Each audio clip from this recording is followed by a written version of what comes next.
Iniimbestigahan ngayon ng GMA Network ang reklamo ng sparkle artist na si Sandro Mulak, ang anak ng aktor na si Nino Mulak. Ating saksihan.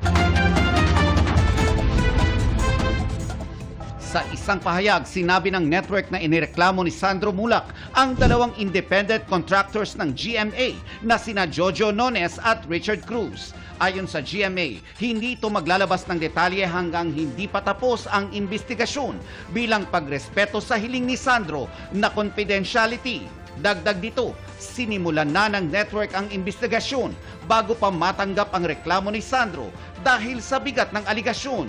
Tiniyak ng network sa publiko at sa lahat ng stakeholders na susundin nito ang pinakamataas na antas ng pagiging patas at walang kinikilingan sa isasagawa nitong investigasyon. Sa isang text message sa GMA Integrated News, sinabi ni Nino Mulak na tinatapos lang nila ang paghahain ng kasong kriminal. Saka raw siya magbibigay ng pahayag.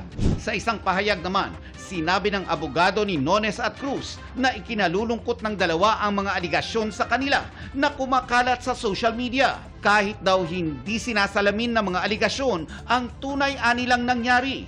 Sasagutin daw nila ito sa proper forum at kapag natanggap na nila ang kopya ng formal complaint, inuudyok nila ang publiko na respetuhin ang investigasyon. Ang mga wala nilang personal na kaalaman tungkol sa insidente, iwasan daw sanang mag-post ng mga aligasyong walang basehan at paninirang puri at nagsasailalim sa mga sangkot sa publicity trial.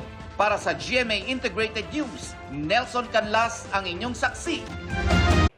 Mga kapuso, sama-sama tayong maging saksi. Mag-subscribe sa GMA Integrated News sa YouTube at para sa mga kapuso abroad, samahan niyo kami sa GMA Pinoy TV at sa www.gmanews.tv.